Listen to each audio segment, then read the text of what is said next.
বাংলাদেশের ই-কমার্সের কথা বললে একটা সময় ইভ্যালি খুব আলোচিত একটা নাম ছিল।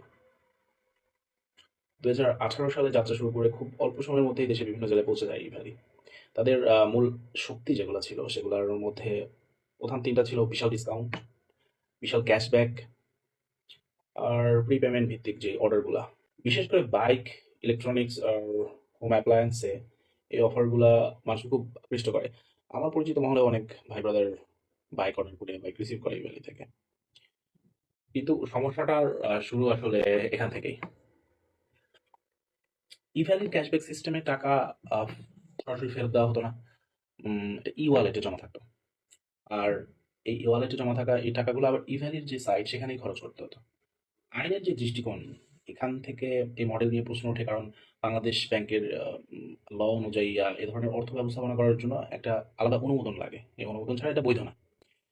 সময় গণনার সাথে সাথে দেখা যায় যে ডেলিভারি টাইম 30 দিন, 30 দিন থেকে 60 দিন, 60 দিন থেকে অনির্দিষ্ট সময় চলে যাচ্ছে। রিফান্ডের আবেদন করছে মানুষ, আবেদন জমা করছে কিন্তু রিফান্ড পাচ্ছে না, অর্থ ফেরত পাচ্ছে না। 2020-এর দিকে ঝামেলাটা এত বেশি বাড়ে, যে অভিযোগগুলো এত বেশি বাড়ে যে সরকারি তদন্তে বের হয়ে আসে অনেকগুলো তথ্য। ব্যাংক অ্যাকাউন্ট ফ্রিজ করা হয়, যারা শীর্ষ ব্যবস্থাপক ছিল তাদের বিরুদ্ধে মামলা করা হয়।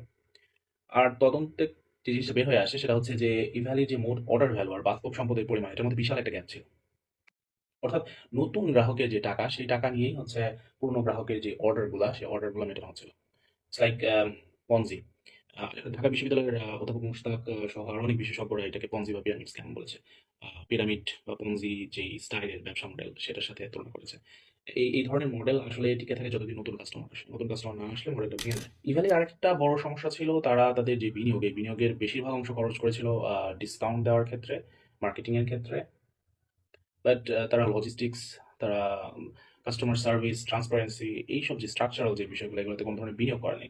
যেখানে অ্যামাজন বা আলিবাবার মতো যে ইন্টারন্যাশনাল সেম কাইন্ড অফ মডেলে ব্যবসা করে, নট সেম স্টাইলের মডেল বাট ই কমার্স ব্যবসা করে, তারা লজিস্টিক্সে বেশি বিনিয়োগ করে। সেখানে ইভ্যালি ব্যবসার এই টাকাটা mainly বিনিয়োগ করেছে ডিসকাউন্ট আর মার্কেটিং এর ক্ষেত্রে। মেনলি যেই আগাম টাকাগুলা, এই টাকাগুলা ঘুরিয়ে ব্যবসা করেছে ইভ্যালি। এই যেই পতনটা ইভ্যালির, এটা আসলে শুধু ইভ্যালির পতন না। এটা বাংলাদেশের ই-কমার্সের যে একটা সীমাবদ্ধতা, এটাও হচ্ছে গিয়ে সবার সামনে খোলাসা হয়ে যায় আরকি। তো ইভ্যালি আমাদের যে শিক্ষাটা দেয়, সেটা হচ্ছে যে খুব দ্রুত গ্রোথ মানেই আসলে টেকসই বিজনেস না। বড় ডিসকাউন্ট দিয়ে গ্রাহক আনা যায় কিন্তু আসলে বিশ্বাসটা কেনা যায় না। আজকে ইভ্যালির স্ক্যাম নিয়ে কথা বলছিলাম। পরবর্তী পর্বে অন্য একটা স্ক্যাম নিয়ে কথা হবে ইনশাআল্লাহ।